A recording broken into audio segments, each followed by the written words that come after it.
Solo levelling Ragnarok chapter 44 आ चुका है और मैं भी वीडियो लेके हाजिर हूँ। पिछले एपिसोड में हमने देखा था संग सूहो एक अजीब सा डेंजन में आ जाता है अपने एडवांसमेंट क्वेस्ट के लिए और वहीं पे उसका सामना होता है खुद से, यानी बो सूहो जो कि सबसे ज़्यादा ताकतवर है, जिसने बेरू और सबको हरा दिया था अपने टॉप फॉर्म में। और यहाँ तक कि सूहो जो बच्चा था उसके साथ भी उसका फाइट होता है और दोनों ही उसे एक ही बार में मार देते हैं। अब आगे बढ़ने से पहले बता दूं, the beginning after the end नाम का एक नया मानवा मैंने रिलीज की है, वो बहुत अच्छा है, आप जाके देख सकते हो। और अगर आप लोग नए हो सब्सक्राइब करो और कमेंट में बताना कि आप न्यू हो और मैं आपकी रिप्लाई देने की कोशिश करूंगा। एपिसोड के शुरू में हम बहुत सारे मशाल को वहाँ पे जलते हुए देखते हैं। सूहो ऊपर देख रहा था, उसके ऊपर जैसे कि लाखों या फिर इनफाइनाइट मशाले थे। ये देख के वो कहता है, अब ये मत कहना इतने सारे लाइट्स जो यहाँ पे प्रेजेंट है, मेरे पास इतने सारे जिंदगी है, क्या ये मेरे लिए ठीक होगा? इस जगह पे जिंदगी होने का मतलब ही क्या है अगर मैं यहाँ पे लेवल अप नहीं कर सकता? तभी नोटिस आता है दूसरी दुनिया की सब्सटेंस होने की वजह से सिस्टम में कुछ एरर आया है। वो आसपास देखने लगता है और सोचता है आखिर ऐसा क्यों हो रहा है, मुझे ऐसा इरेशनल क्वेस्ट आखिर क्यों मिला है? क्या ये इसीलिए है क्योंकि मेरे बॉडी के अंदर दूसरे दुनिया की सब्सटेंस है? तभी नोटिफिकेशन आता है, प्लीज़ दरवाजे के पीछे जो बीइंग है उसको डिफीट करो। नोटिफिकेशन, जब तक तुम्हारा ये एडवांसमेंट क्वेस्ट कंप्लीट नहीं होता तब तक तुम इस डेंजन को छोड़ नहीं सकते। और ये देख के वो सोचता है अगर ऐसी बात है तो इसका कोई गारंटी नहीं है कि मेरे सामने जितने सारे ये लाइट्स, जितने सारे मशाल हैं, ये मेरे ज़िंदगी के लिए ही है, पर मैं यहीं पे गिव अप नहीं कर सकता। वो आगे जाने लगता है और एक दरवाज़ा पार करते हुए सोचता है मेरे पास सिर्फ एक चॉइस है, एडवांसमेंट। वो आगे जा रहा था और उस जगह को देखते हुए सोचता है ये क्या, पासवेज जो कि रैंडम लग रहे हैं और बॉस रूम्स जो कहीं से भी अपीयर होते हैं।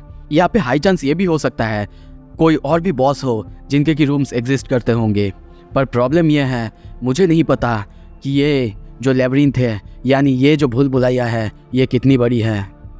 तभी वो सामने जाता है, उसके सामने अंधेरा था, उसे कोई प्रेजेंस महसूस होता है, अंधेरे से कुछ निकलता है और तभी वो देखता है एक सॉफ्ट टॉय।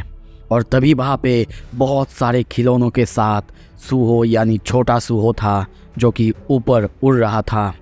वो सूहो को देखते ही चिल्लाता है, सूहो उसे देखते ही डर जाता है, पर वो भागता और कुछ करता उससे पहले ही हम देखते हैं छोटे सूहो का खिलौना यानी वही छोटा ड्रैगन, वो बहुत तेज़ी से उसके पैर को अलग करते हुए निकल जाता है। सूहो वहीं पे गिर जाता है, उसके सामने वही टॉय था जिसमें खून लगा हुआ था।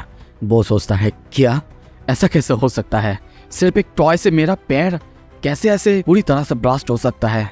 नहीं, क्या रूलर्स ऑथोरिटी, क्या वो इतनी ताकतवर हो सकता है कि किसी भी चीज़ को इतनी स्पीड से फेंक सके? मैं कैसे इस मिशन को फिर पूरा करूँगा? नहीं, ऐसा नहीं हो सकता। तभी उसके पीछे से कोई आता है और हम वहाँ पे देखते हैं वही सूहो यानी ताकतवर सूहो। वो दोनों एक दूसरे को देखते हैं, वो डर जाता है और तभी देखते हैं वो सूहो बहुत खतरनाक तरीके से अपना पंच उसे मारता है, जिसकी वजह से वो वहीं पे मर जाता है।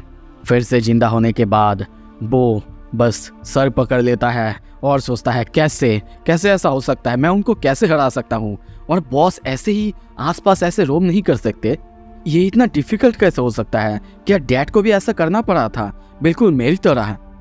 हाउएवर, अब तक मैं जिंदा हूँ, इसका मतलब है जितने सारे मशाल्स हैं मेरे पास उतने ही जिंदगियाँ बचे हुए हैं। अगर ऐसी ही बात है तो फिर मैं उनको हराऊंगा नहीं और मुझे उनसे फाइट करने की भी ज़रूरत नहीं है। मैं बस उन्हें चैलेंज करता रहूँगा और हर बार एक नई रूम को ढूंढता रहूँगा। और तभी देखते हैं एक एक करके वो हर सूहो के सामने आता है, उनसे लड़ने लगता है, लड़ता क्या उनके सामने चाहते ही मर जाता है। जैसे कि पावरफुल सूहो उसे एक ही पंच में ब्लास्ट कर देता है, उसका पूरा शरीर ब्लास्ट हो जाता है। और छोटा सूहो वो उसके हाथ पैरों को तोड़ने लगता है, फोड़ने लगता है। हर बार वो दोनों उसे मारते और वो जिंदा होता और वो ये सब देख के सोचने लगता है मेरे पास नियरली अनलिमिटेड लाइफ्स है, मैं क्या ही कर सकता हूँ बस इनको चैलेंज करने के बिना। और ऐसा करते हुए मैं डेफिनेटली कोई और बॉस रूम को ढूंढ लूँगा और ऐसे ही हम उसे हज़ारों लाखों बार मरते हुए देखते हैं।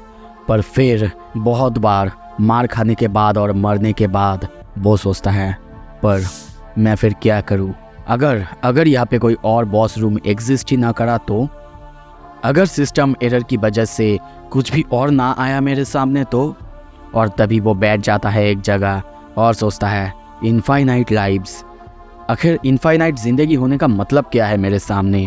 अगर मेरे सामने ऐसे एनिमीज़ है जिन्हें मैं हरा नहीं सकता चाहे कुछ भी हो जाए, ऐसा एनवायरनमेंट है जहाँ पे मैं लेवल अप नहीं कर सकता, क्या ये प्योर हेल नहीं है? और तभी उसे अपनी ही कही हुई बात याद आता है जो उसने एसिल बेरू और ग्रे के सामने कहा था कि वो स्ट्रॉन्गेस्ट बन के रहेगा।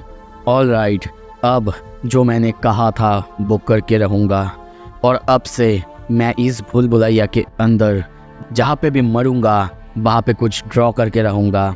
चाहे कुछ भी हो जाए मुझे कुछ तो करना होगा ना, और मुझसे जो हो पाएगा मैं करूँगा।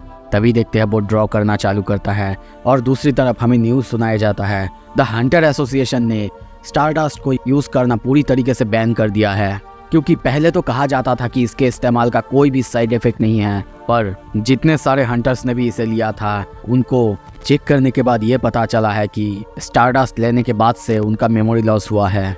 और दूसरी तरफ vice guild master of the grim reaper guild, उनको दोषी पाया गया है स्टारडस्ट डिस्ट्रीब्यूशन करने के लिए और उनको मृत पाया गया था। उनकी ये न्यूज़, जो कि सबके लिए हीरो थे, वो ऐसा करेंगे किसी ने सोचा नहीं था। ये सबके लिए शॉकिंग था। पर अब इसके वजह से ग्रिम रिपर गिल्ड के ऊपर भी एक इन्वेस्टिगेशन बैठाया गया है। हम देखते हैं ये सब न्यूज़ लिम त्यागो भी देखता है और कहता है, ये सब कुछ मेरी ही गलती है। अगर मैंने उसके ऊपर अच्छे से नज़र रखा होता तो शायद ये सब कुछ नहीं होता। बो जिनचुल कहता है, हंटर त्यागो, तुम्हें ऐसे खुद को ब्लेम करने की ज़रूरत नहीं है। ये सुनने के बाद वो कहता है, कुछ और भी है जो मुझे परेशान कर रहा है। मैंने ली मिनसियांग को जैसा देखा था मरने के बाद, वो कभी भी ऐसा नहीं था। यहाँ तक कि उसके पास ऐसा कोई भी पावर नहीं था जो कि उसे वैसा बना सके जैसा हमें वो मिला। दूसरी तरफ चोइजोंग कहता है, क्या ये स्टारडस्ट की वजह से हो सकता है? वो कहता है, नहीं मुझे नहीं पता, पर हाँ हो भी सकता है। ऑल्सो ब्लैक मास्क हंटर, उसके बारे में आखिर क्या, जो कि ली मिनसियांग से फाइट कर रहा था? सोई कहता है, हाँ हो सकता है उसने ही उसे मारा होगा। बो जिनचुल ये सुनता है और सोचता है, क्या ब्लैक मास्क हंटर? और तभी सोईजोंग कहता है, हाँ तुम्हारी ये बात सुन के मुझे याद आया, वैसे हमारे पार्टी में एक माइनर ने ज्वाइन किया था जो कि अभी मिसिंग है। उसका नाम था संग सुहो। वो एक डी रैंक हंटर है, पर अब जो सिचुएशन चल रहा है, क्या ऐसा हो सकता है वो कोई फ्रॉडस्टर हो जिसने कि गलत रजिस्टर करवाया होगा? तभी देखते हैं दूसरी तरफ से आवाज आता है, क्या मैं उसकी पिक्चर देख सकता हूँ? उसी अपोस्टाइल को देखते हैं। सोई कहता है, हाँ बिल्कुल, तुम भी इसमें इन्वॉल्व थे हंटर पार्क डोजिन। और तभी देखते हैं वो पिक्चर देखता है। दूसरी तरफ बो जिनचुल सोचता है, बहुत ज़्यादा चांस है कि सुहो ही ब्लैक मास्क हंटर है, पर वो मिसिंग कैसे हो सकता है? हंटर संग जिनबू, आखिर बता सकते हो सुहो के साथ क्या हो रहा है?